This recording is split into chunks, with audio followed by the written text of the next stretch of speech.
మన ముకుందాలో లాంగ్ హారాల పండుగ నవంబర్ 8 నుంచి 16 వరకు ఫ్లాట్ 9.99% VA తో వివరాలకు సంప్రదించండి.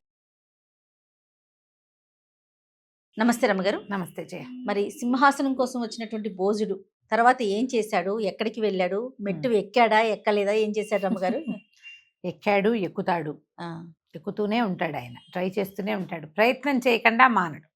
తనకి తెలుసు. మళ్ళీ మరుసటి రోజు మళ్ళీ సింహాసనం ఎక్కడానికి మంది మార్బలం అందరితోటి బాజా భజంత్రులతో వచ్చాడు భోజ మహారాజు. మెట్టెక్కాడు. మెట్టెక్కితే 6వ ప్రతిమ నవ్వింది చప్పట్లు కొడుతూ. నా సోదరిమణులందరూ నీకు ఎన్ని విషయాలు చెప్పారు. విక్రమార్కుడి సాహసము, తెలివి, తను అనుకున్నది సాధించడానికి అతను అవలంబించగలిగినన్ని విచిత్రమైన మార్గాలు నువ్వెప్పుడూ చేయలేవు. అయినా కూడా అతని సింహాసనం ఎక్కాలని ఆలోచిస్తున్నావు. రాజు ఎంత తెలివైన వాడు, సందర్భానుసారం ఆయన ఎట్లా ప్లాన్ చేయగలడు, ఎలాంటి ఏమంటారంటే విచిత్రమైన ఉపాయాలతోటి తనని తను కాపాడుకుంటాడో అసలు మానవ మాత్రలు ఊహించలేరు. అలాంటి వాడు విక్రమార్కుడు. ఓ కథ చెప్తాను విను అని చెప్పి 6వ మెట్టు మీదున్న ప్రతిమ కథ చెప్పడం మొదలుపెట్టింది. ఒకసారి ఇలాగే 6 నెలల ప్రజా జీవితం అయ్యాక 6 నెలలు ఉన్నాడు రాజ్యంలో తన భార్యలతోటి. భార్యలు ఉన్నారుగా ఆయనకి, ఇప్పటికి 2-3 తెచ్చాడు కదా, అందరితో హాయిగా కులాసాగా సంతోషంగా గడుపుతూ ఉన్నాడు. ఆయన ఏం చేశాడు, 6 నెలలు అవ్వగానే భట్టితోటి కలిసి మళ్ళీ దేశాటనకి బయలుదేరాడు. కాళికాలయానికి వెళ్ళి గడకాళికకి నమస్కారాలు చేసుకుని మేము 6 నెలలు దేశాటన చేసి వస్తామని చెప్పి భట్టితో కలిసి ఒక అరణ్య మార్గం బట్టి వెళ్తున్నాడు. ఈ అరణ్య మార్గము వీళ్ళు వెళ్ళటము ఒక నగరానికి సమీపంలో ఉన్న ఒక అడవిలో ఆగారు. ఓ చెట్టు మీద ఎక్కి పడుకున్నారు భట్టి విక్రమార్కుడు ఇద్దరు. వీళ్ళు చెట్టు మీద ఉండగా వాళ్ళకి ఒక విచిత్రమైన విషయం కనపడింది. ఒక పెద్ద చెరువు ఉంది అక్కడ. నీళ్ళు అసలు పాల తరగల్లాగా కనపడుతున్నాయి, తెల్లగా స్వచ్ఛంగా ఉన్నాయి. బోళ్ళని తామర పువ్వులు, హంసలతోటి, హంసలంటే అదే బాతులు, నీటి బాతులు, కొంగలు, అక్కడక్కడ ఎగిరిపడుతున్న చేపలు, చిన్న పొన్న తాబేళ్ళు. ఎంత బాగుందో ఆ చెరువు. చుట్టూతా పెద్ద పెద్ద చెట్ల సమూహంతో ఉండి శుభ్రంగా ఉంది. అయితే ఈయన చెట్టు మీద నుంచి దిగే సమయానికి ఆయనకి ఏం కనపడింది, ఓ పెద్ద పల్లకి, బోళ్ళంతమంది ఆడవాళ్ళు వచ్చారు. అందరూ నీళ్లలో దిగారు. ఈ పల్లకీలోంచి ఒక మహాద్భుత సౌందర్య రాశిగా ఉన్న ఒక అమ్మాయి, నిడిపాటి కురులు, చక్కగా ఎంత పొడుగు జుట్టు, ఎంత చక్కగా ఉందో. రాజుగారి కళ్ళు, ఈ విక్రమార్కుడు కళ్ళు అంటుకుపోయినాయి ఆమె మీద. ఎంత బాగుందో ఆమె. చక్కగా నీళ్ళలో దిగారు, వాళ్ళంతా స్నానాలు చేశారు. ఈయనకి స్నాన దృశ్యాలు ఏం కనపడలేదు, కానీ చూస్తున్నాడు ఎవరో ఆడపిల్లలు వెళ్ళటం. ఈ బయటికి వచ్చేసరికి ఆయన చెట్టు దిగేసి అమ్మాయిని చూడడం కోసం. ఈ వస్తున్న అమ్మాయి ఈయన్ని చూసారు కదా, ఆవిడ కళ్ళు కూడా ఈయన మీద అతుక్కుపోయింది. ఆ అమ్మాయి కూడా ఈయన్ని చూసి వ్యామోహపడింది. అంటే కన్యలాగానే కనపడుతోంది వేషభూషాలు చూస్తుంటే. ఈ ఆడవాళ్ళంతా ఆమెతో ఉన్న చిలకత్తలు వెళ్దాం అంటుంటే ఈవిడ అటు ఇటు తిరిగి తాత్సారం చేస్తూ ఏం చేసింది, ఈవిడ చక్కగా జుట్టు అంది ఆర్పి మళ్ళీ కొత్తగా జడేశారు, సంపెంగ పూలు అవి పెట్టారు. ఆ అమ్మాయి ఆ సంపెంగ పువ్వు చూసి ఇట్లా గుండెల మీద పెట్టుకుంది కాసేపు. తర్వాత దాన్ని పాదాల దగ్గర పెట్టింది. ఆ తర్వాత ఏం చేసింది, ఒక మట్టిని ఇట్లా దగ్గరికి లాగి దాని మీద అక్కడ ఏవో పెంకు ముక్కలు కనిపిస్తే పెంకుని బోర్లించి దాని జుట్టు ఇట్లా దువ్వారుగా ఆ జుట్టులోంచి ఇట్లా లాగి ఇంత జుట్టుని ఇట్లా జుట్టి ఆ పెంకు మీద పెట్టి ఆ విక్రమార్కుడి వైపు చూసి ఇలా వేలు చూపించి వెళ్ళిపోయింది. భట్టి మంచి నిద్రలో ఉన్నాడు. విక్రమార్కుడు గబగబా లేపేశాడు భట్టిని. లే ఇదేదో ముఖ్యమైన విషయం ఒకటి చెప్పాలి నీకని చెప్పి, ఇప్పుడు ఒక సౌందర్యవతి అయిన అమ్మాయి ఇచ్చింది, ఎంతో బాగుంది, ఆమెతో వివాహం కావాలి నాకు అన్నాడు. భట్టి అన్నాడు, ఇట్లా దారిలో కనపడిన వాళ్ళందరినీ పెళ్ళిళ్ళు చేసుకుంటే ఎట్లా, ఆమె ఏమిటో మనకు తెలీదు, కష్టం ప్రభు అన్నాడు. అదేమిటి అట్లా కాదు, ఆ యువతికి కూడా నా మీద వ్యామోహం కలిగింది, సైగలు చేసింది నాకు కొన్ని అనేసరికల్లా, అంటే మానవులే, దేవతలో రాక్షసులో ఏమిటో గంధర్వాంగంలో కారు, సైగలు ఎవరు చేస్తారు, మనుషులు. ఏం చేసిందంటే ఇదిగో ఇలా చేసింది చెప్పేసరికి బాగా ఆలోచించి మనం వింధ్యపాదానికి వెళ్ళాలి, అయితే ఈ నగరం పక్కనున్న నగరంలో ఉంటుంటుంది, ఈ అమ్మాయి పేరు ఆపీతస్థని వక్షస్థలం మీద పెట్టుకుంది ఆ పువ్వుని. ఈ వక్షస్థలానికి సంబంధించిన పేరేదో ఈ అమ్మాయి పేరు అయిందా. వీళ్ళ ఇల్లు ఈవిడ ఈ జుట్టు తీసిపెట్టింది కదా, ఈ ఊళ్ళల్లో చాలా మందికి కుంతల శెట్టి అలాంటి పేర్లు ఉంటాయి. బహుశా ఈ అమ్మాయి కోమట్ల అమ్మాయి, ఆ శెట్టి గారి కూతురు. వాళ్ళ ఇల్లు ఎక్కడ ఉందంటే దీని ఎదురుగుండా దేవాలయం ఎదురుగుండా లేదా ఈ అంగడి వీధులు ఉన్నాయి కదా, వాళ్ళ ఇంటి ఎదురుగుండా ఇల్లు ఉంది వీళ్ళది. ఒక శెట్టిగారి అమ్మాయి. నువ్వు నాకు నచ్చావని చెప్తోంది నీకు. సరే చూద్దాం పదన్నాడు. భట్టికి అలాంటి తెలివి చాలా ఎక్కువ. అసలు జుట్టుకి దానికి ఎలా ముడేశారు రమ్మగారు? జుట్టుకి ఇప్పుడు ఇల్లు కదా, కింద మట్టిట్ట దగ్గరికి లాగిందంటే ఇల్లు అనమాట అది. దాని మీద పెంకు పెట్టింది అంటే కరెక్ట్ గా అది హౌస్. దాని మీద జుట్టు పెట్టింది. వీళ్ళ ఇంట్లో ఉంటాను నేను. ఈ జుట్టుని ఏమంటారు? కుంతలం అంటారు సంస్కృతంలో. ఓకే. జుట్టుని కొంతలో కురులు కుంతలములు అలా అంటారు. ఈ కుంతలం అనే పేరున్న వాడెవడో అయ్యి ఉంటాడు. కురుల శెట్టి అనే పేరుండదు, కుంతల శెట్టి పేరుండే అవకాశం ఉంది. శభాష్. కాబట్టి ఇలా అయ్యి ఉంటుంది. వీళ్ళు చూద్దామని ఏం చేశారు, ఇద్దరు భేతాళుడికి తమ వస్త్రాలు సామాన్లు అప్పచెప్పారు. భేతాళుడు అదృశ్య రూపంలో వీళ్ళ వెనకాలే ఉంటాడుగా. వస్త్రాలు శెట్టిగారి వేషం వేసుకున్నారు. ఇద్దరు వ్యాపారస్తుల వేషం వేసుకున్నారు. వేసుకుని ఈ అంగడి వీధిలోకి వచ్చారు. అంగడి వీధికి ఎదురుగుండానే వీళ్ళిల్లు, ఈ కుంతల శెట్టిగారిల్లు.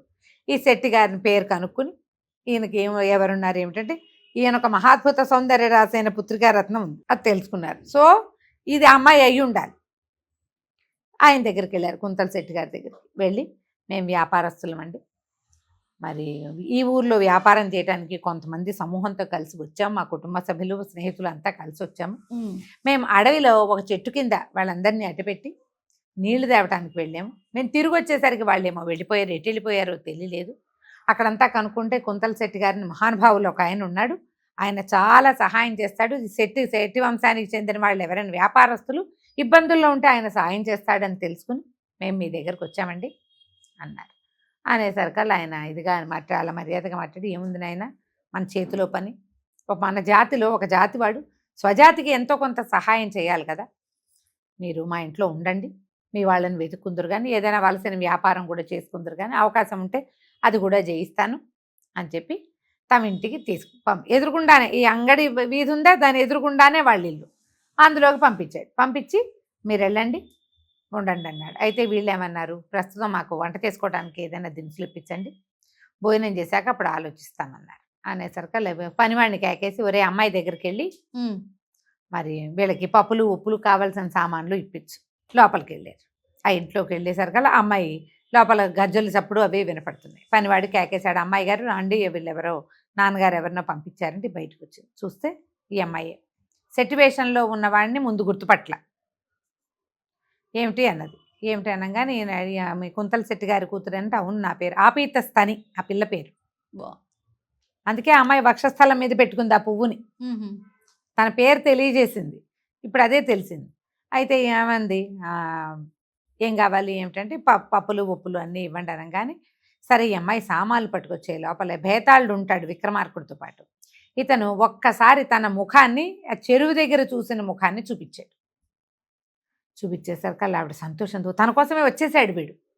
అక్కడ చూసిన యువకుడు తన కోసమే తన ఇంటికి వచ్చి తన తండ్రికి ఏదో మోసకారి మాటలు చెప్పి లోపలికి వచ్చాడు. ఆమె సంతోషం పట్టలేక పప్పులు ఉప్పులు అన్నీ తీసుకొచ్చి ఆ ఎదురుగుండా పెట్టి చేతిని అలా అని చూపించింది. ఇట్లా చూపించి ఆ పప్పుల్లో ఒక చెరుకు గడని పెట్టింది, విరిచి ఇట్లా విరక్కొట్టి అందులో పెట్టింది. పెట్టేసరికల్లా ఈయనకు అర్థం కాల. విక్రమార్కుడు ఏదో చెప్తోంది, భట్టికి చెప్పాడు. చెయ్యేమో అవతల చూపిస్తోంది, అవతల సందుని చూపిస్తోంది. ఒక దీన్ని పెట్టింది చెరుకు గడని, మళ్ళీ అందులో ఏంటంటే ఇట్లా విరిచింది. అందులోంచి చెరుకు రసం ఒక్క చుక్క బయటకు వస్తుంది కదా, పళక్కమనే రసం ఫుల్గా ఉన్న వాటిని విరిస్తే ఏమవుతుంది, చిన్న తడి వస్తుంది. ఆ తడినేమో పప్పుల్లో పెట్టింది, సామాన్లలో బియ్యంలో. అయితే ఇతనేమన్నాడు, వంట చేసుకుని తినండి, ఎవరో అవతల సందులో ఈ చెరుకు గడకి సంబంధించిన పేరున్న స్నేహితురాలు ఉంది, అక్కడ ఉండమని చెప్తోంది మనని అని చెప్పి ఈ సామాన్లు పట్టించుకుని వెనకాల సందులో ఇక్షు పేరున్న అమ్మాయి ఉందా అని వెతికారు. ఇక్షు చెరుకు గడని సంస్కృతంలో ఇక్షు అంటారు. అటు ఇటు చూస్తే అక్కడ మధుర ఇక్షు అని ఒక అమ్మాయి ఉంది. ఈ మధుర ఇక్షు ఎవరు, ఈయన ఈ మన కుంతల శెట్టి గారి కూతురికి చెలికత్తె. ఆ అమ్మాయి దేవాలయాలకు వెళ్ళాలంటే ఈ పిల్ల వస్తుంది. ఆ మధుర ఇక్షు ఇంట్లోకి వెళ్ళిపోయారు. వెళ్తే ఆ అమ్మాయితో కొంతమంది పిల్లలు వచ్చారు, ఆడపిల్లలు స్నానానికి, అందులో ఈ మధుర ఇక్షు కూడా ఉంది. ఆ అమ్మాయి ఇతన్ని గుర్తుపట్టేసింది. ఓహో ఈయన వచ్చాడు సమయానికి అనుకుని లోపల తీసుకుపోయింది. చక్కగా ఉన్నాడు. అప్పుడు కనుక్కున్నారు ఏమిటి ఈ అమ్మాయి సంగతి అంటే, అప్పుడు ఆ మధుర యక్షు చెప్పింది, కుంతల శెట్టికి లేక లేక కలిగిన కూతురు, ఈమెమో సౌందర్య రాశి, మంచి సంబంధం వచ్చి పెళ్లి చేశారు. ఓకే. కానీ ఆ అల్లుడు దేశాంతరం వెళ్ళి తిరిగి రాల, వ్యాపారాల మీద వెళ్తారు వాళ్ళు. అయితే ఈ అమ్మాయి ఆ భర్త కోసమని పాతివ్రత్యాన్ని పాటిస్తూ వేరే మగవాళ్ళ ఎవరితోటి స్నేహం కలపలేదు ఇప్పటిదాకా. నాబోటి వాళ్ళు నేను ఎవరినైనా స్నేహం చేయించేదాన్ని, కానీ ఇప్పటిదాకా ఎప్పుడు ఆమె ఆ పని చేయలేదు. ఆమె కన్యగానే ఉంది. నిన్ను చూసి వ్యామోహపడింది, అందుకే నిన్ను రమ్మన్నది చెప్పేశారు కదా. సరే వీళ్ళు ఏమనుకున్నారు, బాగుందిగా ఐడియా. ఇప్పుడు ఆ అమ్మాయితో పాటు ఉండాలి ఈయన వెళ్ళి. దానికి ఏం చేశారు, మళ్ళీ వేషాలు మార్చుకున్నారు. ఇందాక చూసిన భట్టి వేరు, ఇప్పుడు చూసే భట్టి వేరు. వీళ్ళకి భేతాళుడు ఉండటం వల్ల మార్చుకున్నారు. విక్రమార్కుడు మళ్ళీ విక్రమాంబగా మారిపోయాడు, లేడీగా. చెల్లెలు అన్నయ్య ఇద్దరు కలిసి వెళ్ళి మళ్ళీ కుంతల శెట్టి గారు ఇంటికి వెళ్ళారు. అయ్యా నమస్కారం అండి, నా పేరు ఏదో ఫలానా శెట్టి, నరసా శెట్టి. ఈ పిల్ల నా చెల్లెలైన విక్రమాంబ, చిన్నప్పుడే పెళ్లి చేశామండి. వ్యక్తురాలు అయిపోయిన పిల్ల నా భర్త నాకు కావాలి అని గొడవ పెడుతోందండి. అతన్ని వెతకడానికి బయలుదేరాను. చాలా ఊళ్ళు వెంబడి పెట్టుకునే తిరిగా. ఇంకా ఎన్నాళ్ళు ఈ వయసు వచ్చిన పిల్లని వెంట పెట్టుకు తిరుగుతా, ఆ పిల్లేమో అందగత్తి అయిపోయింది. అందుకని కొద్ది రోజులు మీ సహాయం కావాలండి, మా పిల్లని మీ ఇంట్లో ఉంచుకోండి, మా చెల్లెల్ని.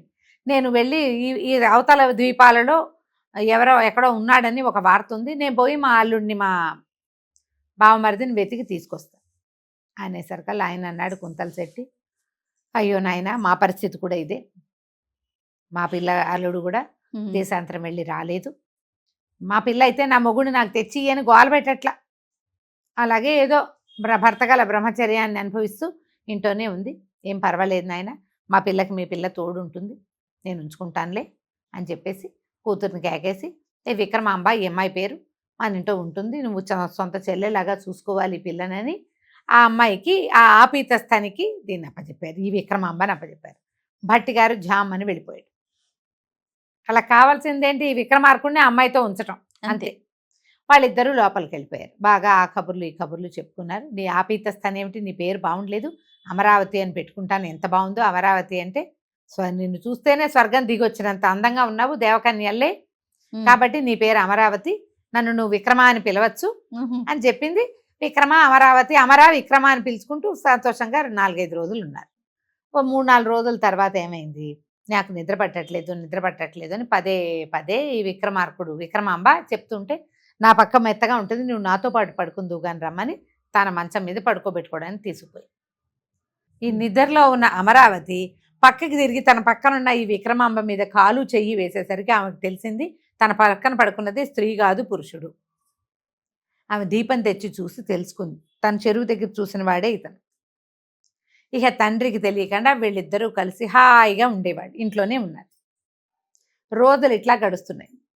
ఎలా విక్రమార్కుడు ఈ అమరావతి అని పిలువబడుతున్న ఆపీనస్థానిని పెళ్లి చేసుకున్నాడో మనం వచ్చే భాగంలో తెలుసుకుందాం. తప్పకుండా రమ్మగారు. నమస్తే. నమస్తే.